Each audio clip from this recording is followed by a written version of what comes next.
Hello बच्चों, स्वागत है आपका मेरे अपने YouTube चैनल मुनसब सर केमिस्ट्री के अंदर में। तो बच्चों, आज जो है हम लोग एक शुरुआत करने जा रहे हैं नीट और जेई के सिलेबस के रिगार्डिंग। हम लोग केमिस्ट्री को डिस्कस करने की कोशिश करेंगे और केमिस्ट्री के अंदर में ही आपको पता है कि 3 ब्रांचेज होती है, ऑर्गेनिक केमिस्ट्री, फिजिकल केमिस्ट्री और इनऑर्गेनिक केमिस्ट्री। इन सब में से जो सबसे ज्यादा क्वेश्चन की वेटेज होती है वो ऑर्गेनिक केमिस्ट्री के अंदर में होता है और ऑर्गेनिक केमिस्ट्री बच्चों को काफी ज्यादा कॉम्प्लिकेटेड महसूस होती है। इसके पीछे भी रीजन है क्योंकि ऑर्गेनिक केमिस्ट्री को बच्चे बेसिक से समझते ही नहीं है। अगर वो कहानी को बेसिक से समझेंगे ना तो आपको ऑर्गेनिक केमिस्ट्री के क्वेश्चन को सॉल्व करने में काफी मजा आएगा। ठीक, तो हम लोग क्या करेंगे ना, ऑर्गेनिक को बिल्कुल बेसिक से कहानी को स्टार्ट करेंगे, फिर नीट लेवल की क्वेश्चन, नीट लेवल की प्रीवियस ईयर की क्वेश्चन, फिर जेई के क्वेश्चन और जेई की प्रीवियस ईयर की क्वेश्चन, फिर जेई एडवांस की क्वेश्चन और एडवांस की प्रीवियस ईयर की क्वेश्चन। ये सारे चीज को टॉपिक वाइज डिस्कस करते हुए चलेंगे तो यकीनन आपकी ऑर्गेनिक केमिस्ट्री के अंदर काफी ज्यादा कॉन्फिडेंस महसूस होगा। तो चलिए हम लोग बिना लेट किए हुए आज की इस वीडियो की शुरुआत करते हैं। बेटा, ऑर्गेनिक केमिस्ट्री जो होता है ना, ये सब कुछ कॉन्सेप्ट के ऊपर डिपेंड है। अगर आप कॉन्सेप्ट को बहुत अच्छे से सीखते चले जाओगे तो ऑर्गेनिक के क्वेश्चन बहुत आसानी से आप कर सकते हैं। तो हम लोग स्टार्ट करते हैं बिना लेट किए हुए आज की इस वीडियो को। देखो, हमारे पास ब्रांच लिखा हुआ भी है ऑर्गेनिक केमिस्ट्री। अब सबसे पहले हम लोग यहां से कहानी स्टार्ट करेंगे कि आखिर ऑर्गेनिक केमिस्ट्री का अस्तित्व नेचर में कैसे आया, आखिर कैसे केमिस्ट्री का ये पार्ट बन गया आपका ऑर्गेनिक केमिस्ट्री, और क्या क्या बेसिक थिंक होगी, वहां से हम लोग कहानी की शुरुआत करेंगे। देखो, ऑर्गेनिक केमिस्ट्री जो है ना, बेसिकली हम लोग कहते हैं कि केमिस्ट्री की उस ब्रांच के बारे में हम लोग चर्चा करने की कोशिश करेंगे जो कार्बन हो या कार्बन से बना हुआ कंपाउंड होना चाहिए। मतलब कुछ कंपाउंड ऐसे होते हैं जो कार्बन के बने होते हैं। मोस्टली हम लोग ऐसा कहते हैं ना बेटा कि अपनी आंख से जहां से देखना स्टार्ट करो ना, और जहां तक देखोगे वो सब के सब कार्बन से बना हुआ है। कहते हैं कि कार्बन के बिना कोई भी सबस्टांस नेचर में पॉसिबल ही नहीं है, ऐसा बोला जाता है और ये बात सही भी है। आखिर आप कैसे समझ सकते हैं कि कोई भी सबस्टांस आपका कार्बन से बना हुआ है? इसका बहुत ही छोटा सा एग्जांपल है कि आप उस चीज को सिंपल बर्न कर दो ना, उस चीज को सिंपल जला दो ना, उस चीज को सिंपल दहन कर दो ना, जैसी आप जलाओगे तो वहां से एक गैस निकलेगा, उसका नाम होता है कार्बन डाइऑक्साइड। मतलब वैसे सबस्टांस जिसको जलाने के बाद अगर वहां से कोई गैस रिलीज होती है तो बेसिकली वो कार्बन डाइऑक्साइड का पार्ट होता है। जैसे अब टेबल को मैं जला दिया तो भाई टेबल को जलाएंगे तो जाहिर सी बात है धुआं निकलेगा। धुआं क्या है? तो कार्बन डाइऑक्साइड है। अगर आप मुझे ही जला दोगे तो भाई मुझसे भी धुआं निकलेगा, तो मैं भी क्या हूं? कार्बन का ही एक पार्ट हूं। तो आप जो भी सबस्टांस को जलाते हैं, जलाने के बाद अगर उससे कोई धुआं निकल जाता है तो समझ जाना कि वो कार्बन से बना हुआ कंपाउंड हो सकता है, कार्बन से बने हुए सबस्टांस हो सकते हैं। ठीक, अब सवाल ये आता है कि सर इसको ऑर्गेनिक केमिस्ट्री नाम क्यों दिया गया? ये तो समझ गए कि सर ये तो केमिस्ट्री का ब्रांच है जिसमें कार्बन और कार्बन के बने हुए कंपाउंड को डिस्कस करेंगे हम लोग। तो पहले पॉइंट हमने इंसर्ट करके रखे हैं कि the branch of chemistry in which deals and study about carbon and there compound. Compound carbon से बना होगा तो उसके बारे में अगर चर्चा करना होगा ना, तब हम लोग ऑर्गेनिक केमिस्ट्री के टर्म को लेकर के चलते हैं। अब सवाल ये आता है कि सर ऑर्गेनिक क्यों नाम पड़ा? एक चीज नोटिस करना आप, ये जो ऑर्गेनिक केमिस्ट्री है ना, एक टर्म से मिलकर के बना है ऑर्गन। किससे मिलकर बना हुआ है? ऑर्गन। ऑर्गन से मिलकर के बना हुआ है। और ये कहानी स्टार्ट होती है 1815 ईस्वी से पहले की। एक बर्जेलियस नाम का साइंटिस्ट था और उनका यह मानना था कि वैसे सबस्टांस जो लिविंग टिश्यू से निकाले जा सकते हैं और उसे आप लैब में नहीं बना सकते हैं, तो वैसे सबस्टांस को ऑर्गेनिक बोला जाता है। मिसाल के तौर पे आप कार्बोहाइड्रेट की बात करें तो सर लिविंग टिश्यू से आएगा, आप डीएनए की बात करें लिविंग टिश्यू से आएगा, आरएनए की बात करें लिविंग टिश्यू से आएगा, प्रोटीन की बात करें लिविंग टिश्यू से आएगा, विटामिन की बात करें लिविंग टिश्यू से आएगा। तो वो सारे सबस्टांस या वो सारे कंपाउंड जो लिविंग टिश्यू से निकाले जाते हैं, लिविंग ऑर्गन से निकाले जाते हैं, लिविंग ऑर्गन से निकाले जाते हैं, लिविंग ऑर्गन से निकाले जाते हैं। तो यहां पे बार बार मैं ऑर्गन का टर्म यूज कर रहा हूं और वहीं से ये टर्म निकल करके आता है ऑर्गेनिक। क्या टर्म निकल करके आता है? ऑर्गेनिक। अब जब थोड़ा सा कहानी आगे बढ़ा तब सर्च किया गया एक चीज कि सर कार्बोहाइड्रेट देखा गया तो उसमें भी कार्बन था, विटामिन देखा गया तो उसमें भी कार्बन था, प्रोटीन देखा गया तो उसमें भी कार्बन था, आरएनए देखा गया उसमें भी कार्बन था, डीएनए देखा गया तो उसमें भी कार्बन था। मतलब जितने भी सबस्टांस, जितने भी कंपाउंड ऑर्गन से निकाले जाते थे वो सारे कंपाउंड के अंदर कार्बन मौजूद था। क्या मौजूद था? कार्बन मौजूद था। और वहीं से ये टर्म आया ऑर्गेनिक।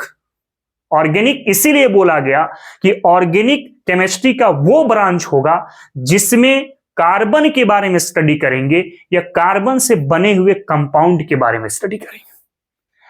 अब यहां तो आपको समझ में आ गया होगा कि आखिर ऑर्गेनिक है क्या। ठीक, आपने 118 एलिमेंट देखे होंगे पीरियोडिक टेबल के अंदर में। तो 118 एलिमेंट में अगर मैं बात करूं ना तो 117 अलग कर दो और कार्बन को अकेला अलग कर दो, तो भाई अकेला जो कार्बन है ना वो 117 के ऊपर भारी है। मतलब 117 अलग और कार्बन अलग, तो कार्बन का एक अलग ब्रांच होता है और 117 का अलग ब्रांच होता है। और जिसमें कार्बन नहीं होता है ना उसी को तो इनऑर्गेनिक बोलते हैं। मतलब 117 एलिमेंट की स्टडी करना हो तो इनऑर्गेनिक देखना पड़ेगा, और सिर्फ कार्बन की स्टडी करना हो, सिर्फ कार्बन की कंपाउंड की स्टडी करना हो तो उसको हम ऑर्गेनिक बोलेंगे। क्या बोलेंगे? ऑर्गेनिक बोलेंगे। अब ऑर्गेनिक में एक कहानी आती है वाइटल फोर्स थ्योरी का। ये क्या होता है वाइटल फोर्स थ्योरी, जिसको VFT थ्योरी के नाम से हम लोग जानते हैं। देखो 1815 ईस्वी से पहले की ये दी गई थ्योरी है। ऐसा नहीं है आज के दौर पे इसको कोई यूज नहीं किया जाता, इसका कोई अस्तित्व नहीं है, लेकिन कहानी कैसे आया वहां से हम लोग स्टार्ट कर रहे हैं इसको। तो 1815 ईस्वी से पहले बर्जेलियस नाम का एक साइंटिस्ट था। उनका यह मानना था कि कुछ ऐसे कंपाउंड होते हैं जिसको आप लैब में सिंथेसाइज नहीं कर सकते, आप इसको लैब में नहीं बना सकते। ये जब भी मिलेगा या जब भी ये आएगा तो लिविंग ऑर्गेनिज्म से आएगा। जैसे प्लांट की ऑर्गेनिज्म होती है, एनिमल की ऑर्गेनिज्म होती है, तो ये कंपाउंड वहीं से निकाले जाते हैं। और लिविंग ऑर्गेनिज्म के अंदर में एक चमत्कारी फोर्स होता है, एक मिस्टीरियस फोर्स होता है। कौन सा फोर्स? मिस्टीरियस फोर्स होता है। और इसी फोर्स को नाम दिया जाता है वाइटल फोर्स। क्या नाम दिया जाता है? Vital force. तो आपको यह बात समझ में आ गई होगी कि वाइटल फोर्स थ्योरी क्या है। इस थ्योरी के अनुसार सिर्फ यह बात को बोला जाता है ना कि वैसे सबस्टांस जो लिविंग टिश्यू से आते हैं और जिसको आप लैब में नहीं बना सकते, है ना। तो इस थ्योरी के अंदर बस इतनी ही सी बात थी। लेकिन कहानी थोड़ा सा आगे बढ़ता है और ये चला जाता है 1828 ईस्वी में। तो 1828 ईस्वी में एक वोलर नाम का साइंटिस्ट था और उन्होंने पहली बार एक कंपाउंड का निर्माण किया लैब के अंदर में, और उस कंपाउंड का नाम था यूरिया। क्या नाम था? यूरिया। लेकिन ध्यान देने वाली बात है कि सर यूरिया जो था ना ये कोई एलिमेंट को यूज करके नहीं बनाया गया था। जैसे कार्बन एलिमेंट को यूज कर लिए, हाइड्रोजन एलिमेंट को यूज कर लिए, नाइट्रोजन एलिमेंट को यूज कर लिए, उसके बाद यूरिया बनाए, तो ऐसा नहीं था। यूरिया को बनाया गया था कंपाउंड की मदद से ही। मतलब एक कंपाउंड था जिसका नाम था अमोनियम साइनेट, और इसी का जब रीअरेंजमेंट किया गया तो सर एक यूरिया का निर्माण हुआ। अब देखो ये भी कंपाउंड था और ये भी क्या बना है? कंपाउंड। तो किसी कंपाउंड को यूज करके अलग कंपाउंड बनाया गया। तो पहला जो कंपाउंड बना वो कौन सा था बेटा? यूरिया था। कौन सा था? यूरिया। अब क्या होता है कि भाई जब कोई साइंटिस्ट एक अच्छा काम करता है ना तो कुछ और साइंटिस्ट के पेट में दर्द जरूर होता है।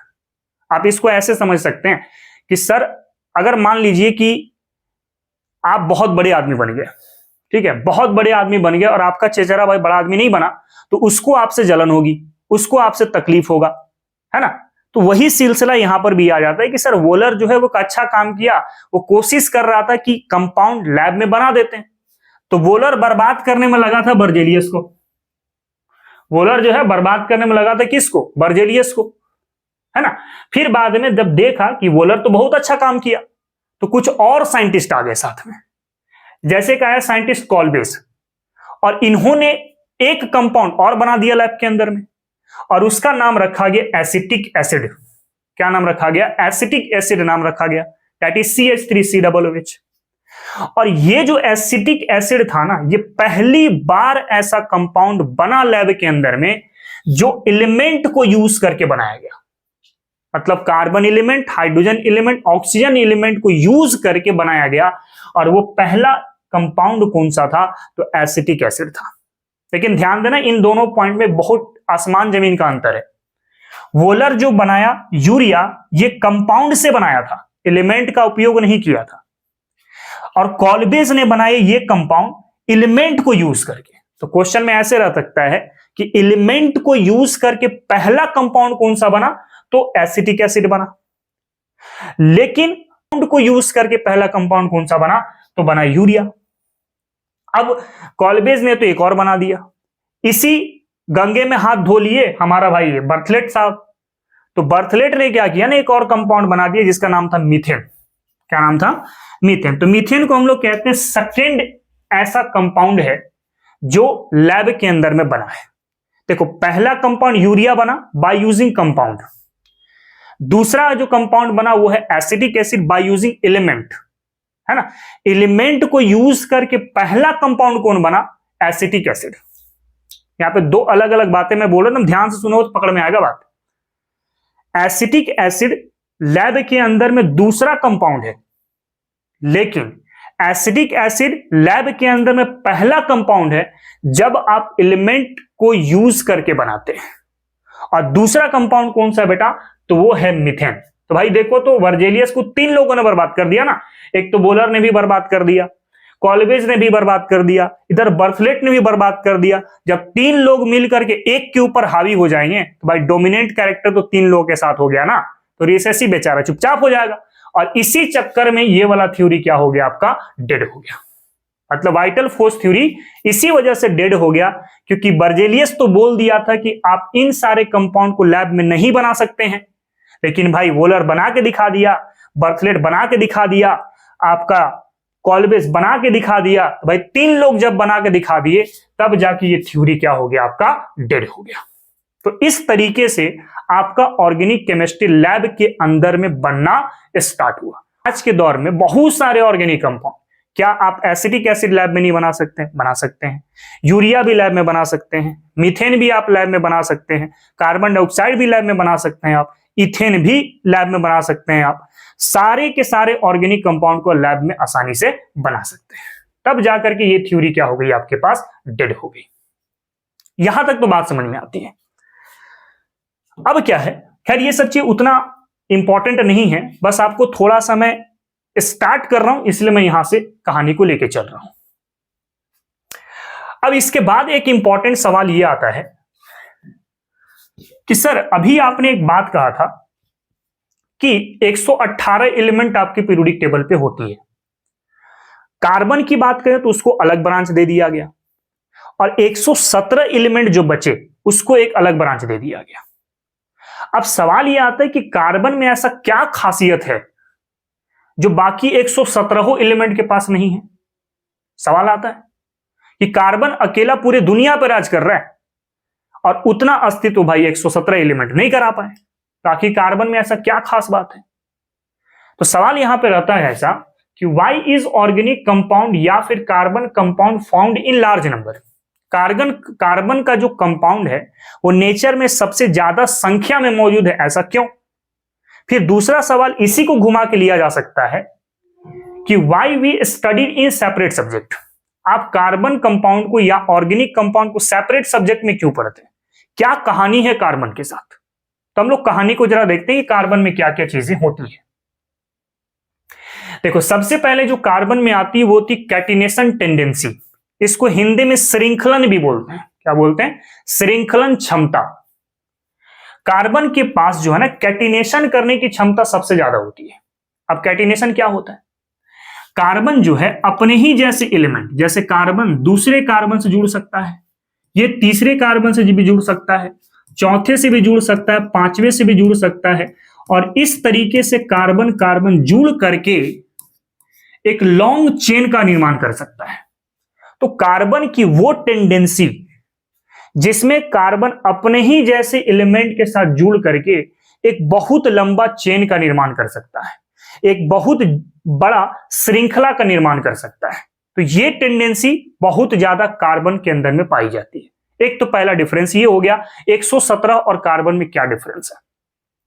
तो लिखा है यहां पे the tendency of carbon which joined with other carbon, carbon के पास वो टेंडेंसी जो अपने ही जैसे कार्बन एटम के साथ जुड़ करके इस तरीके से एक लंबे चेन का निर्माण कर सकता है, एक लंबे श्रृंखला का निर्माण कर सकता है। तो ये टेंडेंसी कैटिनेशन कहलाती है और कैटिनेशन करने की क्षमता सबसे ज्यादा कार्बन के पास मौजूद होता है। ये पहला चीज हो गया। दूसरा क्या है कि कार्बन कंपाउंड जो होते हैं ना, ये लगातार आइसोमर का निर्माण करते हैं। जैसे आपने सुना भी होगा एक कंपाउंड का जिसका मॉलिक्यूलर फॉर्मूला तो सेम होगा लेकिन स्ट्रक्चर अलग अलग हो सकते हैं। स्ट्रक्चर अलग होने का डिफरेंट चीज हो सकता है, वो सब डिटेल में डिस्कस करेंगे आगे। लेकिन अभी के लिए बस इतना मैं बताते चल रहा हूं कि कंपाउंड जो कार्बन का है ना, उसकी मॉलिक्यूलर फॉर्मूला सेम होते हुए भी एक से ज्यादा स्ट्रक्चर बना सकता है, और ये टेंडेंसी भी सिर्फ कार्बन के पास ज्यादातर अवेलेबल होती है। ऐसा नहीं है, ऑर्गेनिक कंपाउंड के अलावा अगर कोऑर्डिनेशन कंपाउंड की बात करें, कॉम्प्लेक्स कंपाउंड की बात करें, तो वहां भी आपका आइसोमेरिज्म देखने को मिलता है। लेकिन आइसोमर जितना ज्यादा कार्बन के अंदर में देखने को मिलता है ना, जितना ज्यादा ऑर्गेनिक केमिस्ट्री के अंदर देखने को मिलता है ना, उतना ज्यादा शायद इनऑर्गेनिक केमिस्ट्री के अंदर नहीं मिलता है। तो ये भी एक डिफरेंस है जो कार्बन कंपाउंड और 117 एलिमेंट को एक दूसरे से सेपरेट करता है, इसलिए भी आप इसको कह सकते हैं। दूसरा कारण समझ में आ गया। तीसरा क्या है कि कार्बन के पास मल्टीपल बॉन्ड बनाने की क्षमता होती है। आपने देखा भी होगा कि सर कार्बन कार्बन के बीच में सिंगल बॉन्ड भी होता है, कार्बन कार्बन के पास डबल बॉन्ड भी होता है, और कार्बन कार्बन के पास ट्रिपल बॉन्ड भी होता है ना। और ये टेंडेंसी कार्बन के अंदर भर भर के होती है। भाई सिंगल भी बना सकते हैं, डबल भी बना सकते हैं, ट्रिपल भी बना सकते हैं। मतलब एक शादी भी कर सकता है, दो भी कर सकता है, तीन भी कर सकता है, एक शादी, दो शादी, तीन शादी कर लिया। तो ये चीजें कार्बन के पास काफी ज्यादा होती है। 3 पॉइंट हो गए। अब चौथा पॉइंट में कहता है कि कार्बन एक टेट्रावेलेंट स्पीसीज होता है। तो कार्बन एक टेट्रावेलेंट स्पीसीज हो सकता है, यह भी एक रीजन बन जाता है। तो कार्बन को बाकी सब से ये 4 पॉइंट एक दूसरे से डिफरेंस करवाते हैं। पहला है कि कार्बन कैटिनेशन ज्यादा करेगा, कार्बन आइसोमेरिज्म ज्यादा करेगा, कार्बन मल्टीपल बॉन्ड ज्यादा बनाएगा, और कार्बन एक टेट्रावेलेंट होता है। अब यही वो 4 रीजन है जो कार्बन को 117 एलिमेंट से अलग कराया जाता है। ठीक, अब देखते हैं कि कार्बन टेट्रावेलेंट स्पीसीज आखिर कैसे होता है। इसको भी जरा हम लोग समझ लेते हैं बारी बारी से। एकदम बेसिक से कहानी को स्टार्ट किया हूं, अगर वीडियो में बने रहोगे तो आप ऑर्गेनिक बहुत इनिशियल से समझने की कोशिश करेंगे। अब कार्बन टेट्रावेलेंट क्यों होता है? तो हम लोग को पता है कि कार्बन की जो एटॉमिक नंबर होती है बेटा, वो कितनी होती है? 6। मास नंबर कितना होता है? 12। अगर यहां पे मैं नंबर ऑफ प्रोटॉन्स की बात करता हूं तो कितना होता है? 6। अगर मैं नंबर ऑफ इलेक्ट्रॉन्स की बात करता हूं तो भी कितना होता है? 6। अगर मैं नंबर ऑफ न्यूट्रॉन्स की बात करता हूं तो भी कितना होता है? 6। और आपको पता है कि नंबर ऑफ प्रोटॉन ये किसके बराबर होता है? तो सर एटॉमिक नंबर के बराबर होता है। अरे हाँ ना, एटॉमिक नंबर किसके बराबर होता है? तो नंबर ऑफ प्रोटॉन के बराबर होता है। ठीक, अब क्या है, अगर मैं यहां पे इलेक्ट्रॉनिक कॉन्फ़िगरेशन करना स्टार्ट करूं, क्या स्टार्ट करूं? Electronic configuration. इलेक्ट्रॉनिक कॉन्फ़िगरेशन, तो इलेक्ट्रॉनिक कॉन्फ़िगरेशन कैसे करते हैं? तो सर आप कहते हैं 1s2 2s2 2p, 2p कितना हो जाएगा? 2 हो जाएगा। नाउ अगर आप देखें तो मैं इस वाले का, इसको आप क्या बोलते हैं? वैलेंस सेल बोलते हैं। ये कौन सा सेल है? तो वैलेंस सेल है बेटा, वैलेंस सेल। और इसकी वैलेंसी अगर देखेंगे तो वैलेंसी कितना हो जाता है? 4 हो जाता है। भाई 2p ऑर्बिटल पे इलेक्ट्रॉन्स हैं और 2s ऑर्बिटल पे इलेक्ट्रॉन्स हैं। अब अगर मैं ग्राउंड स्टेट का कॉन्फ़िगरेशन दिखाऊं, कौन सा? ग्राउंड स्टेट का, तो ग्राउंड स्टेट में हमारे पास एक तो 2s का ऑर्बिटल है और फिर 3 हो जाएगा आपके पास 2p का ऑर्बिटल। अब सब में इलेक्ट्रॉन भरने की कोशिश करें। s में आपके पास 2 इलेक्ट्रॉन था और p में आपके पास 2 इलेक्ट्रॉन्स थे। अगर मैं यहां पे एक्साइटेड स्टेट कराऊं, क्या कराऊं? एक्साइटेड स्टेट कराऊं, तो आपको पता है एक्साइटेड स्टेट में पेयर्ड इलेक्ट्रॉन अनपेयर्ड हो जाते हैं। मगर मतलब कि अगर मान लो एक ऑर्बिटल खाली हो और कोई पेयर्ड इलेक्ट्रॉन हो, तो वैसे सिचुएशन में पेयर्ड इलेक्ट्रॉन कहां चला जाएगा? एम्प्टी ऑर्बिटल में चला जाएगा। ये हम लोग जानते हैं। भाई आपके पास ऐसे समझ सकते हैं कि दो भाई एक ही कमरे में रह रहे हैं, एक बगल में कमरा खाली है, तो एज सुन पॉसिबल क्या होगा कि दो भाई में से कोई एक भाई उठ करके खाली वाले कमरे में शिफ्ट हो जाएगा। इसी स्टेट को क्या बोलते हैं? एक्साइटेड स्टेट बोलते हैं। मतलब कि ये जो दो इलेक्ट्रॉन्स हैं पेयर वाले, बगल में कमरा खाली दिखा तो एक इलेक्ट्रॉन उठ करके यहां पहुंच जाएगा और ऐसा दिखाई देने लगेगा। मतलब एक इलेक्ट्रॉन यहां बच जाएगा और सर 3 इलेक्ट्रॉन p ऑर्बिटल पे चले जाएंगे, इस तरीके से। तो अब अगर आप नोटिस करें तो आपको कितना वैलेंस इलेक्ट्रॉन दिखाई दिया? 4 दिखाई दिया। और यही वो रीजन है, मतलब यहां पे मैं लिख दे रहा हूं कि 4 number of unpaired electron in excited state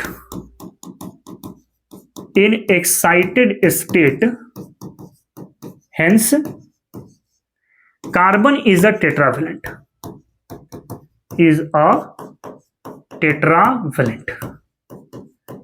ठीक। और एक चीज और, ये जो एक्साइटेशन करने वाली जो एनर्जी होती है ना बाबू, एनर्जी ऑफ एक्साइटेशन ये लगभग होता है 501.6 किलो जूल पर मोल के आसपास में। भाई इलेक्ट्रॉन जो है जंप मार के एम्प्टी ऑर्बिटल तक जाएगा तो ऐसे ही तो नहीं जाएगा ना, कुछ एनर्जी देना पड़ेगा। तो ये एनर्जी कितना देना चाहिए? तो 501.6 किलो जूल पर मोल के आसपास में एनर्जी अगर प्रोवाइड करोगे ना, तो ये पेयर्ड इलेक्ट्रॉन उठ करके एम्प्टी ऑर्बिटल में चला जाएगा। तो ये 4 रीजन होते हैं बेटा, जिसके आधार पे हम कार्बन को बाकी सबसे अलग मान के चलते हैं। ठीक, तो पहले आप जरा इसको फटाफट कॉपी करो, उसके बाद फिर हम लोग बढ़ते हैं अगले टॉपिक की तरफ। चलिए हम लोग आगे स्टार्ट करते हैं। नेक्स्ट है हमारे पास हाइब्रिडाइजेशन इन ऑर्गेनिक कंपाउंड। भाई ऑर्गेनिक कंपाउंड में हाइब्रिडाइजेशन का बड़ा इंपॉर्टेंट रोल है। अब ऑर्गेनिक कंपाउंड के अंदर में हाइब्रिडाइजेशन बेसिकली 3 ही होती है। अगर मैं बात करता हूं, एक हाइब्रिडाइजेशन होता है आपके पास sp वाला, एक होता है हमारे पास sp2 वाला और एक होता है हमारे पास sp3 वाला। ये 3 हाइब्रिडाइजेशन होती है। इन सब की ज्योमेट्री भी आपको पता होगा। ज्योमेट्री या ज्यामिति अगर मैं बात करूं, इसका ज्योमेट्री क्या होता है? तो सर लीनियर होता है, ऐसा दिखाया जाता है इसको। इसका क्या होता है? तो ट्राइगोनल होता है। भाई केमिकल बॉन्डिंग तो पढ़ा रखे हैं ना, तो ट्राइगोनल ऐसा लेके चलते हैं। इसका क्या होता है? तो सर टेट्राहेड्रल होता है। टेट्राहेड्रल होता है। टेट्राहेड्रल आप ऐसे लेके चलते हैं, ये आप लेके चलते हैं। ठीक, अब सवाल ये आता है कि हाइब्रिडाइजेशन चेक कैसे करेंगे? तो उसके लिए हमारे पास होता है एक sigma bond, this is sigma bond. और आपको सिग्मा बॉन्ड निकालने भी आता होगा कि अगर सिंगल बॉन्ड है, अगर सिंगल बॉन्ड है ना बेटा, तो बेसिकली कौन सा बॉन्ड होगा? सिग्मा। और अगर मल्टीपल बॉन्ड है, कौन सा बॉन्ड? मल्टीपल बॉन्ड है, तो उसमें एक सिग्मा होगा। सिर्फ कितना? एक सिग्मा होगा। और जो बच गया वो सब के सब क्या होंगे? तो सब पाई होंगे। मतलब मल्टीपल बॉन्ड में एक सिग्मा, बाकी सब क्या होगा? पाई होगा। फिर एक होता है lone pair electron, this is a lone pair electron. और आपको पता है कि वैसे पेयर ऑफ इलेक्ट्रॉन जो बॉन्डिंग में पार्टिसिपेट नहीं करते, उस टाइप के पेयर ऑफ इलेक्ट्रॉन्स को हम क्या बोलते हैं? लोन पेयर इलेक्ट्रॉन के नाम से जानते हैं। अब क्या करना है कि sigma plus lone pair electron को जोड़ देनी है। इसको जोड़ करने के बाद अगर 2 आता है तो हाइब्रिडाइजेशन हो जाएगा sp। अगर 3 आता है तो हाइब्रिडाइजेशन क्या होगा? तो sp2 हो जाएगा। और अगर 4 आता है तो हाइब्रिडेशन क्या हो जाएगा, sp3 हो जाएगा। अब इसको आप एग्जांपल से समझिए। इधर अगर मान लेते हैं कि हमारे पास दिया गया है CH3 और H दिया गया है, अगर मैं इसको पूरा स्प्लिट करके दिखाऊं, कंडेंस हो गया, स्प्लिट करके दिखाएं कि सर हाइड्रोजन हो गया, ये हाइड्रोजन इधर, हाइड्रोजन इधर और हाइड्रोजन इधर, तो अगर आप चेक करें तो सर सिंगल बॉन्ड सिग्मा, ये भी सिग्मा, ये भी सिग्मा, ये भी सिग्मा, टोटल सिग्मा कितना हो गया 4, और लोन पेयर कितना था 0, तो 4 0 कितना हुआ 4, हाइब्रिडेशन क्या आ गया, तो sp3 आ गया। ठीक, अगर यहीं पे मैं ऐसा ले लूं, अगर मान लो मैंने ऐसा ले लिया, ये ले लिया, अब इसमें हाइब्रिडेशन चेक करते हैं। तो यहां पे देखो एक सिग्मा, एक सिग्मा, एक सिग्मा, मतलब इस कार्बन पे सिग्मा कितना हो गया 3, लोन पेयर कितना है सर, तो 0, वैल्यू कितना है 3, तो हाइब्रिडेशन हो जाएगा sp2। फिर उसी तरीके से यहां पे देखो ये सिग्मा, और डबल बॉन्ड की बात कर रहे हैं ना, तो डबल बॉन्ड में एक सिग्मा और एक क्या होता है, पाई होता है। तो अगर यहां पे इस कार्बन पे भी सिग्मा काउंट करें, कितना आया 3 आया, भाई लोन पेयर 0 होगा, वैल्यू आया 3, हाइब्रिडेशन होगा sp2। ठीक, एक और एग्जांपल उठा लेते हैं हम लोग, जैसे HC ट्रिपल बॉन्ड और CH, मैं इसकी बात सोचता हूं। अब इसमें देखना, ये वाला कैसा है, सिग्मा, ट्रिपल बॉन्ड है तो एक सिग्मा होगा और 2 पाई होगा, फिर ये भी सिग्मा है। और अगर इस कार्बन का नोटिस करेंगे आप, तो सिग्मा कितना हो गया 2, लोन पेयर हो गया 0, वैल्यू आया 2, हाइब्रिडेशन हो गया सर sp। आप देख सकते हैं क्या हाइब्रिडेशन आ रहा है, sp आ रहा है। उसी तरीके से इस कार्बन का चेक करेंगे तो भी सिग्मा आया 2, लोन पेयर हो गया 0, वैल्यू आया 2, हाइब्रिडेशन हो गया sp। ये तो हो गया बेसिक इंफॉर्मेशन कि किस तरीके से आप हाइब्रिडेशन सिलेक्ट करते हैं। लेकिन अब मैं छोटा सा ट्रिक बताता हूं आपको कि आप डायरेक्ट चेक कर सकते हैं कि हाइब्रिडेशन क्या निकल के आना है। अब ट्रिक देखना कैसे निकालना है। जैसे आप जिस कार्बन का हाइब्रिडेशन निकाल रहे हो ना, उसको आप मार्क कर लो। जैसे इस कार्बन का निकाला, मैंने इसको मार्क कर लिया। अब इस कार्बन को देखो कितने एटम से डायरेक्ट कनेक्टेड है, तो कितने एटम से कनेक्टेड है, 4, 1 2 3 और 1 4, और 4 के लिए हाइब्रिडेशन क्या होगा, तो sp3 होगा। ये पहला चीज।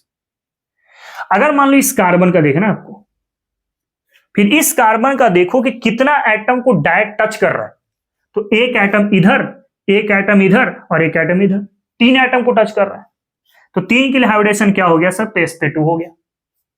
ठीक, फिर अगर इस कार्बन का देखना हो तो इस कार्बन का नोटिस करो कितने एटम को टच कर रहा है, एक इधर, एक इधर और एक इधर, टोटल 3 हो गए, तो 3 के लिए हाइब्रिडेशन क्या होता है, sp2 होता है। अरे है ना, आसान तो है।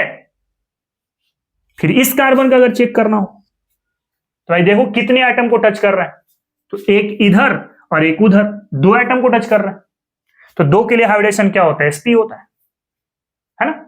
फिर इस कार्बन का देखना हो कितने को टच कर रहा है, देखो 2, एक इधर से कार्बन और एक उधर से हाइड्रोजन, 2 को टच कर रहा है, तो हाइब्रिडेशन क्या हो जाएगा, sp हो जाएगा। तो ये भी एक ट्रिक है हाइब्रिडेशन डायरेक्ट निकालने का। ठीक, तो पहले इसको फटाक से कॉपी करो, फिर बढ़ते हैं हम लोग इससे कुछ क्वेश्चंस की तरफ। चलिए, तो हम लोग क्वेश्चन को डिस्कस करते हैं। क्या है, calculate the sigma bond, pi bond and hybridisation of the carbon only. तो पहले हम लोग सिग्मा बॉन्ड और पाई बॉन्ड चेक कर लेते हैं। इस वाले केस में सिंगल था, क्या था, सिग्मा, ये भी सिंगल क्या था, सिग्मा। मल्टीपल बॉन्ड है तो इसमें एक सिग्मा और एक क्या रहेगा, पाई रहेगा, मतलब टोटल सिग्मा कितना हो गया 3, पाई कितना हो गया 2, और हाइब्रिडेशन चेक करो जरा। हाइब्रिडेशन अगर चेक करें, मैं हाइब्रिडेशन को सिंपल H लिख रहा हूं ना, हाइब्रिडेशन चेक करो तो ये कार्बन का हाइब्रिडेशन चाहिए आपको, कितने एटम को टच कर रहा है, देखो 1 2 3, 3 के लिए हाइब्रिडेशन क्या होता है बेटा, तो sp2 होता है, फटाक से हो जाएगा। फिर इस कार्बन में देखिए सिग्मा कितना, वो काउंट करें, सिंगल था सिग्मा, ये भी सिग्मा, ये भी सिग्मा और ये भी सिग्मा, टोटल सिग्मा कितना हो गया 4, पाई कितना है सर, तो 0। हाइब्रिडेशन चेक करेंगे, जिस कार्बन का निकालना है उसको मार्क कर लो आप, देखो कितने एटम को टच कर रहा है, 4 एटम को टच कर रहा है, अरे हाँ ना, तो 4 के लिए हाइब्रिडेशन क्या होगा, sp3 होगा सर। ठीक, आगे बढ़ते हैं। अब यहां पे बताओ क्या बनेगा, ये भी सिग्मा, ये भी सिग्मा, ये भी सिग्मा, ये भी सिग्मा, टोटल सिग्मा कितना हो गया 4। पाई कितना है तो लड्डू। हाइब्रिडाइजेशन देखेंगे तो सर 4 एटम को टच कर रहा है, हाइब्रिडाइजेशन क्या होगा तो sp3 होगा। डायरेक्ट फटाक से करना है।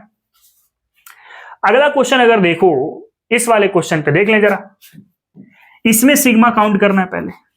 तो सर यहां पे सिग्मा, यहां पे सिग्मा, यहां पे सिग्मा, मतलब टोटल सिग्मा कितना हो गया 3।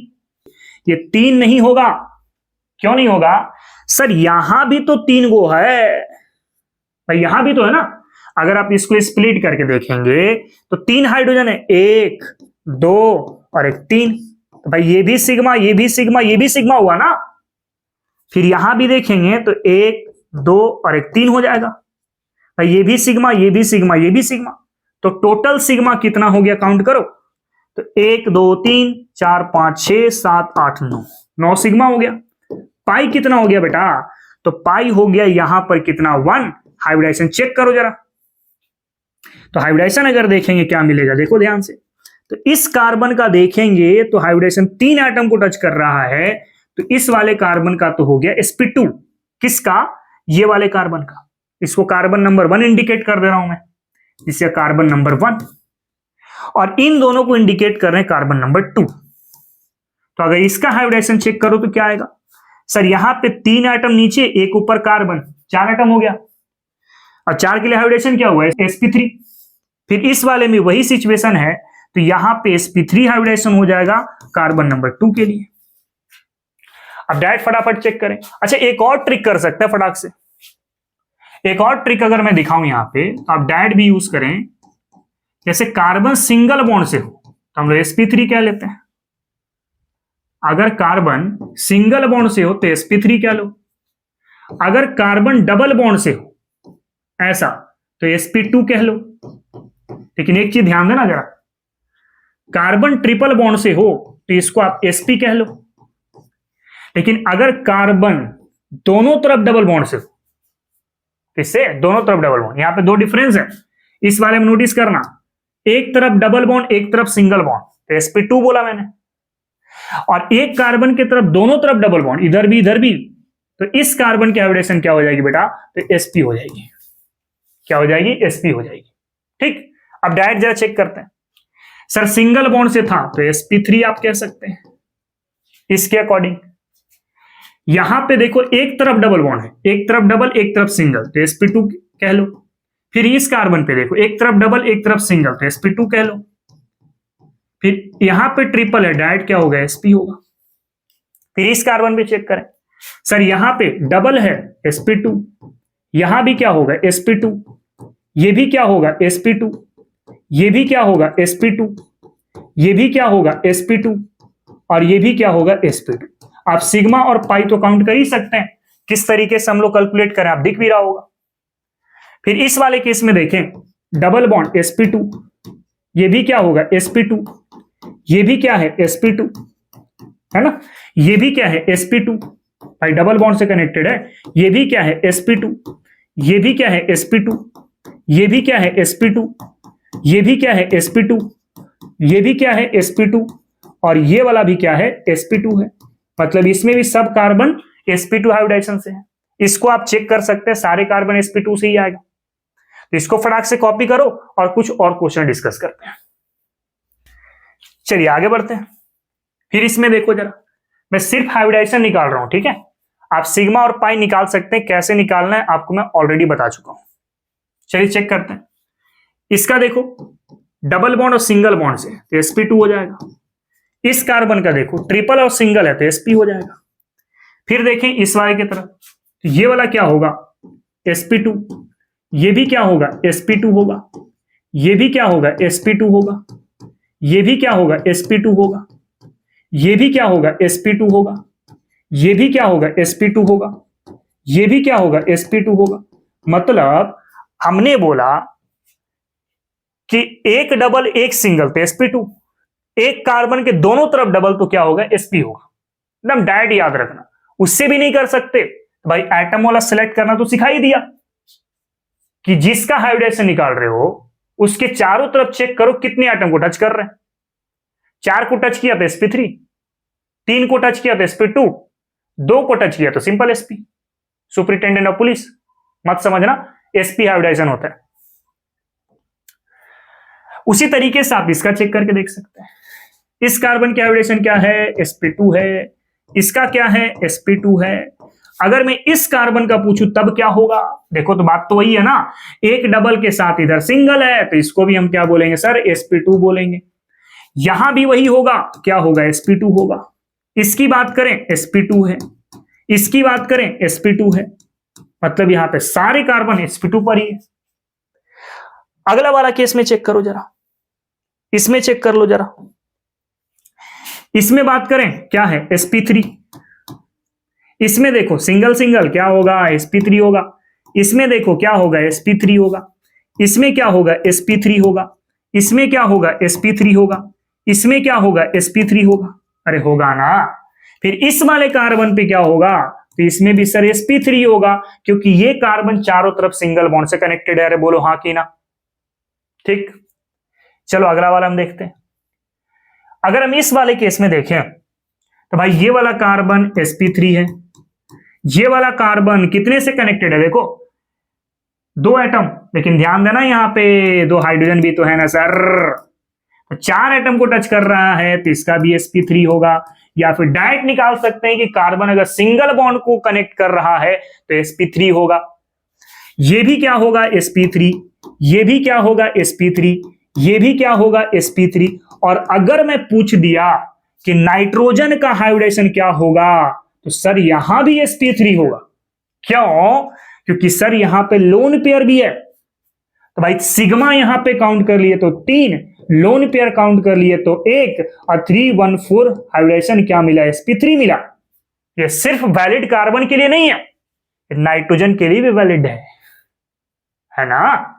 तो आप इसको जरा कॉपी करें, फिर और भी कुछ इंपॉर्टेंट क्वेश्चन को डिस्कस करते हैं हम लोग। यहां पे मैं एक और क्वेश्चन बताता हूं, एक देख लो यहां पे। तो यहां तक तो हो गया आपका। एक और क्वेश्चन है, जरा उसको देखो। ये वाला कार्बन की बात सोचो जरा, क्या आता है?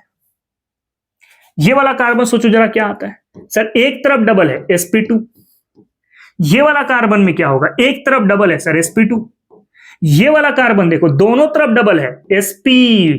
अभी बताया था ना कि सर दोनों तरफ अगर डबल हो जाए तो ये वाला कार्बन की हाइब्रिडेशन क्या होगी? sp होगी।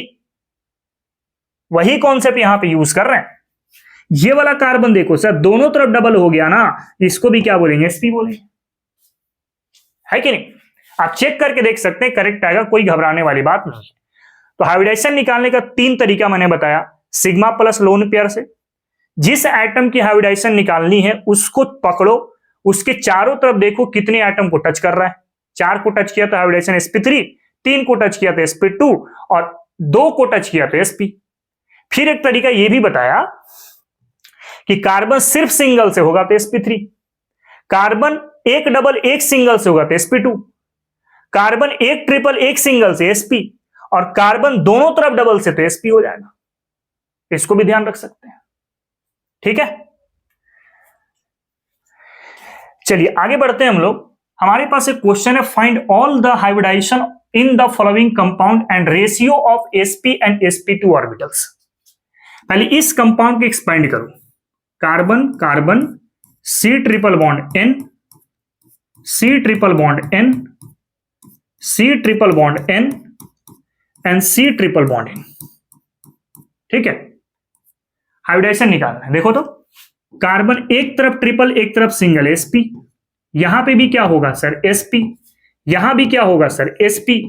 यहां भी क्या होगा सर? sp। यहां पे क्या होगा? देखो तो एक तरफ डबल एक तरफ सिंगल sp2, यहां पर क्या होगा? तो sp2 होगा। अब निकालना है कि ratio of sp and sp2 orbitals. sp और sp2 ऑर्बिटल्स का रेशियो क्या होगा? तो आप निकाल लो पहले sp और sp2 का ऑर्बिटल्स। sp वाला कितना है? 1 2 3 4, 4 sp वाला है। और एक sp में कितना ऑर्बिटल है? 2, एक s का एक p का, तो 4 इंटू 2 कितना हो जाएगा? 8 हो जाएगा। फिर sp2 वाला कितना है? तो 1 और 1 2, 2 है। और एक sp2 में कितना ऑर्बिटल्स है? 2 p का और एक s का, टोटल 3 ऑर्बिटल है। तो 3 दूनी की कितना हो गया? 6। यानी रेशियो क्या मिला, sp:sp2 देखोगे तो 8:, क्या आएगा 6, सॉल्व करेंगे तो आएगा 4:3। ये आपका करेक्ट आंसर होगा। इसी के जैसा एक और क्वेश्चन है, क्या है देखो जरा, पहले सबका हाइब्रिडेशन चेक करो। इसका हाइब्रिडेशन क्या हो गया sp2, इसका हाइब्रिडेशन क्या होगा जरा बताना। इधर भी डबल इधर भी डबल, दोनों तरफ डबल है, sp बोलेंगे। इसमें भी क्या होगा, दोनों तरफ डबल, इधर भी तो sp होगा। इसमें क्या होगा तो सर sp2 होगा। अब रेशियो निकालो जरा। पहले sp की बात करते हैं, कितना ऑर्बिटल है, 2 sp का है, 2 हाइब्रिडेशन sp का है। अब एक sp हाइब्रिडेशन में 2 ऑर्बिटल है, एक s का एक p का, तो 2 से मल्टीप्लाई करो, वैल्यू कितना आया 4। फिर है sp2 वाला, कितना sp2 है, एक और एक 2। एक sp2 में कितना ऑर्बिटल्स है, तो 2p का एक s का, टोटल 3 ऑर्बिटल है, तो 3 से मल्टीप्लाई करो, वैल्यू कितना है 6। रेशियो निकालोगे sp:sp2, that will be 4:6, solve करेंगे आएगा 2:3। आसान है। इसी के जैसा एक और क्वेश्चन है, CH3C ट्रिपल बॉन्ड है, हाइब्रिडेशन निकालो। यहां पे क्या है सर sp3, ये क्या है सर sp है ना। तो यहां पे sp और sp3 ऑर्बिटल का रेशियो मैं बता देता हूं, क्योंकि क्वेश्चन में sp और sp2 बोला था ना, देख सकते हो sp और sp2 बोला था, लेकिन इस वाले में sp और sp3 है, तो इसी का रेशियो चेक कर लेते हैं कैसे निकलेगा। sp का एक ऑर्बिटल था, sp का एक हाइब्रिडेशन था, sp में कितने ऑर्बिटल थे 2:2। sp3 का एक हाइब्रिडेशन था, sp3 में कितने ऑर्बिटल्स हैं 3p का एक s का, तो 3 हो गया।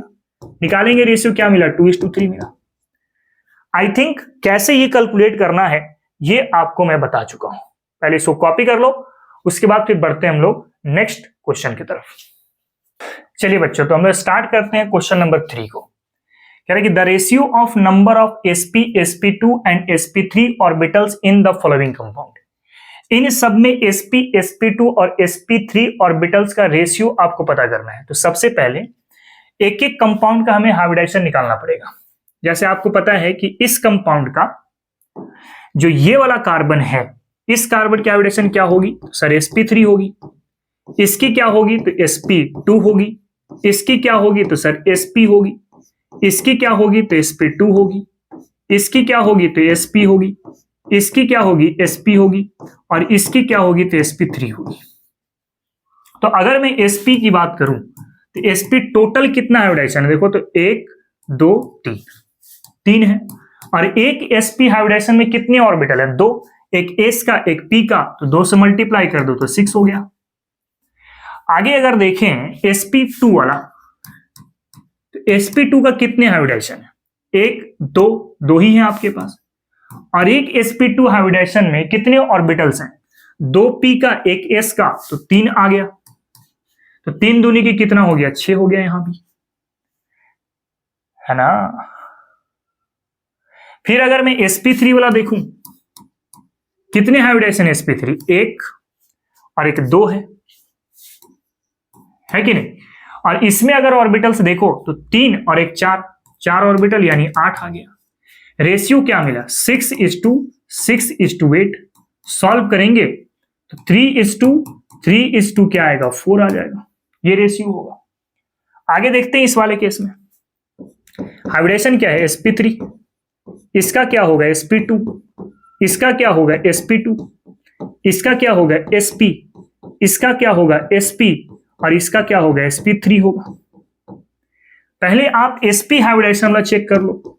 sp हाइब्रिडेशन कितना है बेटा, देखो तो एक यहां पर एक यहां पे 2, एक sp हाइब्रिडेशन में कितने ऑर्बिटल्स हैं 2, एक p का और एक s का, तो 2 से मल्टीप्लाई करो, वैल्यू कितना आया 4 आ गया। फिर अगर मैं sp2 वाला देखूं, sp2 में चेक करो जरा कितने और हाइब्रिडेशन है, एक और एक 2 हो गया। एक sp2 हाइब्रिडेशन में कितने ऑर्बिटल है 3, 2 p का और एक s का, तो 2 3 दूनी कितना हो गया 6 हो गया। फिर अगर मैं sp3 का निकालूं, sp3 वाला कितना है 1 और एक 2। एक sp3 में कितने ऑर्बिटल्स हैं? तो 3p का, एक s का, टोटल कितना हो गया? 4। तो 4 दूनी की 8 हो गया। रेशियो अगर निकालें तो 4:6:8 आ गया। सॉल्व करेंगे कितना? 2:3:4 आएगा। कर सकते हैं ऐसा। इसी की तरह ये वाला भी आप सॉल्व कर सकते हैं। इसका हाइब्रिडेशन क्या होगा बता? sp2। इसका क्या होगा? sp2। इसका क्या होगा? sp3। इसका क्या होगा? sp2। इसका क्या होगा? sp2। इसका क्या होगा? sp। और इसका भी क्या होगा? तो sp होगा। कर सकते हैं। अब sp हाइब्रिडेशन टोटल कितना है? काउंट करो। 1 2 2 है। एक sp में 2 ऑर्बिटल्स होते हैं तो 2 2 4 हो गया। फिर अगर मैं sp2 देखूं, कितना sp2 है? देखो 1 2 3 4 4 है। 4 गुने 3 कितना हो गया? 12 हो गया। फिर sp3 अगर निकालूं, sp3 कितना है? देखो तो एक, सिर्फ एक ही है। एक में 4 होता है तो 4 आ जाएगा। इसका रेशियो निकालें 4:12:4। सॉल्व करेंगे तो 1:3:1 आ जाएगा। तो इस तरीके से आप क्वेश्चन को सॉल्व कर सकते हैं। ठीक है, इसको कॉपी करो। फिर बढ़ते हैं कुछ और क्वेश्चंस की तरफ। नेक्स्ट अगर हम लोग डिस्कस करते हैं question number 4। Calculate the molecular weight of the lowest hydrocarbon which contains sp and sp2 hybridized carbon atom only। Hybridisation 2 होना चाहिए।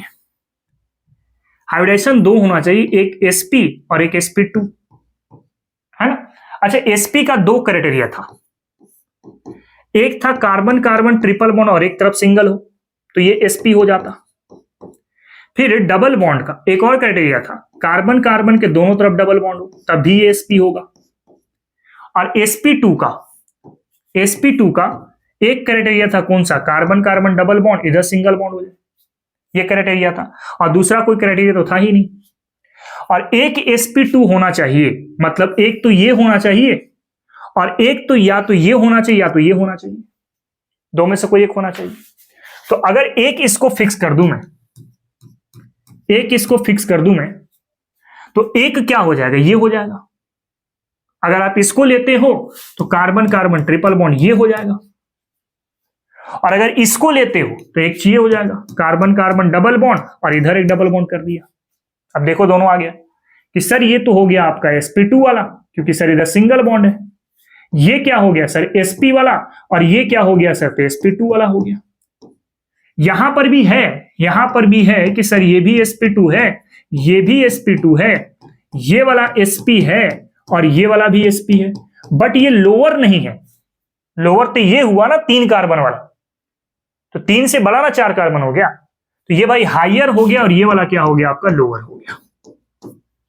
तो ये वो कंपाउंड है जिसके पास सबसे लोवेस्ट कार्बन है और इसमें sp हाइब्रिडेशन भी है और sp2 हाइब्रिडेशन भी है। तो इसका करेक्ट आंसर ये वाला होगा। ठीक है ना। इसके बाद अगर हम लोग डिस्कस करते हैं थोड़ा सा प्योर एंड हाइब्रिड ऑर्बिटल्स। पहले तो इस बात को समझ लीजिए आप, जैसे कि अगर हाइब्रिडेशन में देखूं, एक है sp, है ना। इसमें अगर प्योर ऑर्बिटल देखूं मैं, क्या देखूं? प्योर ऑर्बिटल कितना है और हाइब्रिड ऑर्बिटल कितना है? हाइब्रिड ऑर्बिटल कितना है? फिर अगर मैं sp2 की बात सोचूं तो इसमें प्योर कितना होगा, हाइब्रिड कितना होगा, ये आप पता कर लेना। इसके बाद में sp3 की बात करूं तो इसमें प्योर कितना, हाइब्रिड कितना, ये पता कर लेना होगा। तो प्योर अगर मैं देखूं तो आपको पता है प्योर में px होता है, py होता है, pz होता है, 3 होता है। आपने एक p को तो यूज किया लेकिन 2 p बच गया, तो भाई अभी इसका 2 p ऑर्बिटल प्योर बचा हुआ है ना। इसमें 2 p यूज हो गया तो एक p ऑर्बिटल प्योर बचा हुआ है, 1 p ऑर्बिटल क्या है? प्योर बचा हुआ। फिर इसमें तीनों यूज कर दिया आपने तो 0 p ऑर्बिटल प्योर बचा हुआ है, मतलब इसमें कोई भी प्योर ऑर्बिटल नहीं है। इसमें हाइब्रिड ऑर्बिटल कितना है? तो 2 है, एक तो s वाला और एक तो p वाला, तो 2 हाइब्रिड है। यहां पे HO मैं लिख देता हूं हाइब्रिड ऑर्बिटल। इसमें कितना है? तो 3 है, एक s का 2 p का, तो टोटल 3 हाइब्रिड ऑर्बिटल हो गया यहां पे। इसमें कितना है? 4 है, तो भाई 3 p का और एक s का ना, तो टोटल 4 हाइब्रिड ऑर्बिटल हो गया आपका। ठीक, तो प्योर ऑर्बिटल ऐसे चेक करते हैं और हाइब्रिड ऑर्बिटल ऐसे चेक करते हैं। ठीक, अब इसके बेसिस पे भी कुछ क्वेश्चंस करते हैं हम लोग, तब तक इसको आप कॉपी कर लो फटाक से, फिर बढ़ते हैं हम लोग अगले क्वेश्चन की तरफ। नेक्स्ट हम लोग देखें अगला क्वेश्चन पर, कह रहे कि what is the ratio of pure and hybrid orbitals of the following. इसमें प्योर ऑर्बिटल और हाइब्रिड ऑर्बिटल का रेशियो आपको पता करना है। पहले काम करते हैं, इसको आप एक्सपांड कर लीजिए। आप इसको अगर मैं एक्सपांड करूं, कैसे देख सकते हैं हम लोग इसको, H डबल बॉन्ड CH, फिर यहां पर हो गया CH डबल बॉन्ड CH और H। पहले हाइब्रिडेशन देखो, ये क्या हुआ sp2, ये क्या हुआ आपका sp2, ये क्या हुआ sp2 और ये क्या हुआ sp2 हो गया। मतलब इसमें अगर हाइब्रिड ऑर्बिटल देखोगे तो sp2 वाला में टोटल हाइब्रिड ऑर्बिटल कितना है ये आपको पता करना पड़ेगा। तो 1 2 3 4 sp2 हाइब्रिडेशन है, और एक में 3 ऑर्बिटल होता है तो 12 हो गया आपका, हाइब्रिड ऑर्बिटल मिल गया। अब प्योर चेक करना जा रहा है यहाँ पे, इसमें प्योर कितना है, तो एक p प्योर बचा हुआ है, इसमें भी एक p बचा हुआ है, इसमें भी एक p है और इसमें भी एक p है, तो 4 तो p का प्योर हो गया। तो प्योर में अगर आप देखेंगे तो प्योर p आपको कितना मिल गया, 4 मिल गया, और एक बचा हुआ है। सर इसका भी तो s है ना, s ऑर्बिटल इसका भी तो है जो हाइब्रिडाइजेशन में भाग नहीं लिया है। तो प्योर s वाला अगर काउंट करेंगे यहां पे, तो प्योर s कितना हो गया, 1 2 3 4 5 6। अब टोटल प्योर अगर देखोगे तो टोटल प्योर कितना हो गया, तो 10 हो गया। अब रेशियो निकालना है आपको प्योर और हाइब्रिड ऑर्बिटल का, तो प्योर और हाइब्रिड का रेशियो निकालिए आप। प्योर और हाइब्रिड, प्योर कितना है बेटा, तो प्योर हो गया 10, हाइब्रिड हो गया 12। रेशियो क्या मिलेगा, सॉल्व करके देखें तो 5:6 का रेशियो मिलेगा। इस तरीके से निकाल सकते हैं। उसी तरीके से इस वाले में देखें तो इसको सबसे पहले आप एक्सपेंड कर लो तो ऑटोमेटिक समझ में आ जाएगा। कार्बन के साथ 3 हाइड्रोजन है, ऐसे ले लो आप, फिर इस कार्बन के साथ 1 हाइड्रोजन है डबल बॉन्ड, इस कार्बन के साथ 1 हाइड्रोजन है और इस कार्बन के साथ 3 हाइड्रोजन है। जरा प्योर और हाइब्रिड निकाले पहले। हाइब्रिडेशन देखेंगे तो सर इसका हो गया sp3, इसका हो गया sp2, इसका हो गया sp2 और इसका हो गया सर sp3। अब हाइब्रिड ऑर्बिटल पहले काउंट कर लो। पहले देखो sp3 वाला में कितना हाइब्रिड है, तो sp3 वाला 2 है और एक sp में हमारे पास टोटल 4 ऑर्बिटल होते हैं तो 8 हो गया हाइब्रिड वाला। फिर sp2 वाला में देखेंगे हम लोग हाइब्रिड कितना है, तो टोटल sp2 2 दिखाई दे रहा है और एक में 3 होता है तो 3 दूनी के 6 हो गया। ठीक, यानी कि टोटल जो मिला यहां पर 8 और 6 कितना मिल गया, 14। टोटल हाइब्रिड ऑर्बिटल कितना मिला, 14 मिला। अब प्योर अगर चेक करो जरा, इसमें p ऑर्बिटल प्योर कितना है, प्योर अगर देखें तो प्योर p इसमें 0 है, इसमें p प्योर कितना है 1, इसमें p प्योर कितना है 1 और इसमें p प्योर कितना है तो 0 है। भाई सारे p तो यूज हो गए ना। यहां पे s प्योर है, ये भी s प्योर है, यहां भी s प्योर है, यहां भी s प्योर है, यहां भी s प्योर है, यहां भी s प्योर है, यहां भी s प्योर है और यहां पर भी s क्या है, प्योर है। तो टोटल अगर आप प्योर काउंट करेंगे तो प्योर p पहले देखो कितना है, तो प्योर p हो गया आपका 2 और प्योर s अगर आप पता करोगे तो कितना हो जाता है, तो 3 यहां पे, 3 यहां पे और 2 यहां पे, 3 3 6 2 8, यानी 8 2 कितना आ गया, 10 आ गया, 10 आ गया। यानी कि प्योर और हाइब्रिड का रेशियो निकाले आप, प्योर और हाइब्रिड का रेशियो निकालेंगे तो क्या मिलेगा, तो प्योर हो गया सर 14, सॉरी, तो प्योर हो गया सर आपके पास 10 और हाइब्रिड हो गया आपके पास 14। सॉल्व करेंगे कितना मिल जाएगा, तो 5:7 मिल जाएगा। तो इस तरीके से प्योर और हाइब्रिड ऑर्बिटल का रेशियो आप निकाल सकते हैं। अगर आपको कॉन्सेप्ट समझ में आ गई है तो आप इस वाले क्वेश्चन को आप सॉल्व करके चेक कर सकते हैं कि आपका ये कितने का रेशियो मिल पा रहा है। ठीक, तो पहले इसको कॉपी करें, फिर बढ़ते हैं हम लोग नेक्स्ट क्वेश्चन की तरफ। अगले क्वेश्चन की तरफ अगर बढ़े यहां से, कह रहे कि bond length, bond energy, bond strength and electronegativity, इसको भी हम लोग फाइंड आउट करते हैं बेटा हाइब्रिडाइजेशन के माध्यम से। किस माध्यम से? हाइब्रिडाइजेशन के माध्यम से। जैसे अगर मैं बात करता हूं यहां पे sp3 की, ये हो गया आपके पास sp3, ये हो गया आपके पास sp2 और ये हो गया हमारे पास sp। अगर यहां से परसेंट ऑफ एस कैरेक्टर निकालू मैं, परसेंट ऑफ एस कैसे निकालूंगा? इसमें एक एस का ऑर्बिटल है और टोटल कितना ऑर्बिटल हो गया? 3 और 1 4 इंटू 100, वैल्यू कितना आया? 25%। sp2 में देखो एक और एस ऑर्बिटल है, 3 टोटल ऑर्बिटल हो गया गुने 100, सॉल्व करेंगे आएगा 33.3%। फिर इसमें एस है कितना? 1, टोटल कितने ऑर्बिटल है? 2 गुने 100 हो गया, इसको सॉल्व करेंगे आएगा 50%। सबका परसेंट ऑफ एस मिल गया। ठीक, अब एक चीज याद रखना, जो परसेंट ऑफ एस होता है ये अगर आपका बढ़ता है ना, ये अगर बढ़ता है तो आपकी बॉन्ड एनर्जी बेटा बढ़ जाती है। बॉन्ड एनर्जी क्या होगा? बढ़ेगा। बॉन्ड एनर्जी बढ़ेगा तो बॉन्ड स्ट्रेंथ भी बढ़ जाएंगे। यहां पे बॉन्ड स्ट्रेंथ बढ़ेगा तो इलेक्ट्रोनेगेटिविटी भी बढ़ता है, लेकिन बॉन्ड लेंथ क्या हो जाता है आपका? तो कम हो जाता है।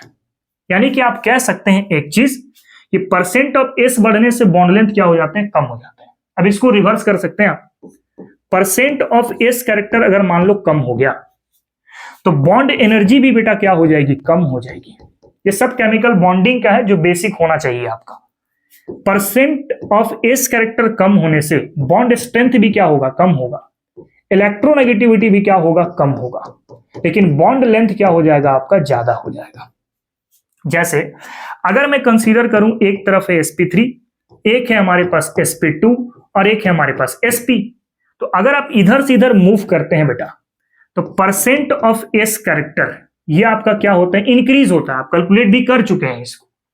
तो percent of S character increase होगा तो क्या बढ़ेगा? तो सर बॉन्ड एनर्जी बढ़ेगा। मतलब बॉन्ड एनर्जी जितना sp में है उससे कम आपका sp3 में होगा। फिर साथ में अगर आप देखें तो बॉन्ड स्ट्रेंथ भी बढ़ेगा। मतलब बॉन्ड स्ट्रेंथ sp का ज्यादा है और sp3 का कम है। फिर इलेक्ट्रोनेगेटिविटी सोचें तो ये भी बढ़ेगा आपका। मतलब sp वाला हाइब्रिडाइजेशन का बॉन्ड एनर्जी के साथ साथ बॉन्ड स्ट्रेंथ के साथ साथ इलेक्ट्रोनेगेटिविटी भी क्या होगा? बढ़ेगा। लेकिन इसकी बॉन्ड लेंथ क्या हो जाएगी? आपकी कम हो जाएगी। बॉन्ड लेंथ क्या हो जाएगी? कम हो जाएगी। तो ये कुछ इंपॉर्टेंट सा बेसिक सा इंफॉर्मेशन है bond length, bond energy, bond strength और इलेक्ट्रोनेगेटिविटी के बारे में। ठीक, इसको कॉपी करिए पहले, उसके बाद इसके बेसिस पे भी कुछ क्वेश्चन डिस्कस कर लेते हैं। चलिए क्वेश्चन की तरफ अगर बढ़ते हैं हम लोग, कह रहे कि arrange the following in increasing order of bond length. तो आपको भी मैं जस्ट बताया कि sir percent of S character कम होने से बॉन्ड लेंथ क्या होता है? बढ़ता है। परसेंट ऑफ एस कैरेक्टर बढ़ने से बॉन्ड लेंथ क्या होता है? कम होता है। तो बेसिकली आप यहां से हाइब्रिडाइजेशन से खेल सकते हैं सारे क्वेश्चन पर। जैसे यहां पे हाइब्रिडेशन आपको पता है कि कार्बन कार्बन के हाइब्रिडेशन में सर sp है और ये भी sp है। यहां क्या है सर? तो sp3 है और ये भी sp3 है। ये क्या है सर? तो ये sp2 है और ये भी sp2 है। तो बॉन्ड लेंथ में अगर आप चेक करते हैं तो बॉन्ड लेंथ किसका सबसे ज्यादा है? सबसे ज्यादा है सर sp3 का, उसके बाद sp2 और उसके बाद sp है। क्योंकि percent of S character inversely proportional to आप क्या कह सकते हैं? तो बॉन्ड लेंथ कह सकते हैं। तो परसेंट ऑफ एस कैरेक्टर बढ़ने से बॉन्ड लेंथ क्या हो जाता है? आपको कम हो जाता है। यानी कि परसेंट ऑफ एस कैरेक्टर इसमें सबसे ज्यादा था, क्या था? 50%, इसमें 25% और इसमें 33.3%। तो बॉन्ड लेंथ का जो ऑर्डर मिलेगा वो क्या मिलेगा? सबसे ज्यादा हो गया सर बी पर, उसके बाद हो गया सी पर और उसके बाद हो गया ए पर। ठीक, अगला वाला देखते हैं सेकंड नंबर। इसमें आपको बॉन्ड लेंथ पता करना है एक्स का, वाई का और जेड का, इन तीनों का पता करना है। तो अगर आप देखिए सिंगल बॉन्ड है, ये कौन सा हाइब्रिडाइजेशन है सर? sp वाला। ये कौन सा हाइब्रिडाइजेशन है? तो sp3 वाला। ये कौन सा हाइब्रिडाइजेशन है? तो सर sp2 वाला।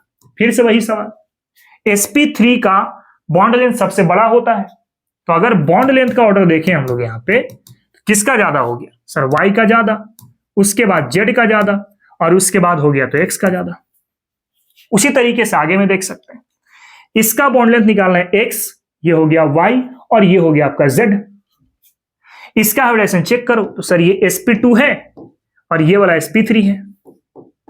फिर इसमें देखें सर ये वाला sp3 है और ये वाला सर sp। यहां पर देखो तो ये sp3 है और ये क्या है सर sp3 है। अब देखो तो जरा, ये भी sp3, ये भी sp3, ये भी sp3, मतलब फर्स्ट वाला जो कार्बन है उसकी हाइब्रिडेशन आइडेंटिकल है तीनों पे। डिफरेंट आ रहा है sp2 से, sp2 sp और यहां पे sp3। तो भाई sp3 दो आ गया तो इसकी लेंथ बड़ी होगी। फिर एक sp3 है और एक sp है, एक sp3 एक sp2 है, तो इसकी लेंथ थोड़ी सी इसके कंपेरिजन में कम हो जाएगी। तो यहां पे बॉन्ड लेंथ का ऑर्डर देख लेंगे तो बॉन्ड लेंथ में किसका दिख रहा होगा, देखो तो 2 sp3 है तो z वाला ज्यादा हो जाएगा। उसके बाद एक sp3 है एक sp है, एक sp3 एक sp2 है, तो sp2 वाला sp से बड़ा होगा ना, तो हो गया x। उसके बाद क्या हो जाएगा तो y हो जाएगा। ठीक है, इसी से मिलता जुलता सवाल ये भी है, चेक करते हैं जरा कैसे होगा। 1 2 3 4 इन सब में आपको चेक करना है बॉन्ड लेंथ। पहले फर्स्ट की बात करो तो फर्स्ट में देखो तो सर ये sp और ये भी sp, तो फर्स्ट में मिला sp sp का कॉम्बिनेशन। सेकंड में अगर चेक करेंगे हम लोग, सेकंड यहां से यहां तक है तो sp और ये क्या है सर sp3 है, इसमें मिला sp और sp3 का कॉम्बिनेशन। थर्ड में अगर देखेंगे, थर्ड में ये वाला तो सर sp3 और ये भी sp3 है, मतलब इसमें मिला sp3 और sp3 का कॉम्बिनेशन।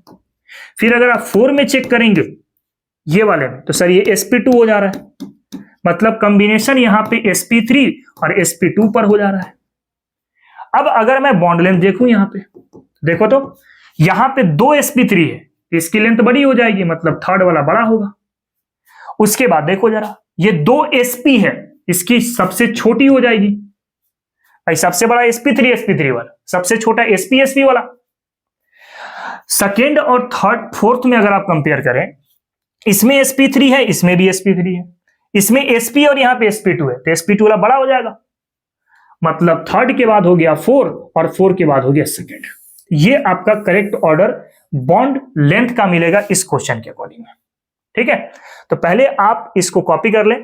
तो चलिए हम लोग आज के टॉपिक को यहीं पे फिनिश करते हैं। आप पहला लेक्चर को बहुत अच्छे से देख लेना, हाइब्रिडाइजेशन को निकालना सीखे हम लोग। कल इसी में हम लोग अगला टॉपिक को स्टार्ट करने वाले हैं, साथ साथ कल हम लोग इसी के आधार पे जेई का क्वेश्चन भी करने वाले हैं और नीट का भी क्वेश्चन करने वाले हैं। तो आज के लिए वीडियो को हम लोग यहीं पे समाप्त करते हैं, आज के लेक्चर को हम लोग यहीं पे खत्म करते हैं। मिलते हैं फिर हम लोग नेक्स्ट क्लास में एक नए जोश के साथ, नए उमंग के साथ। आज के लिए इतना ही। जय हिंद, जय भारत, जय विज्ञान।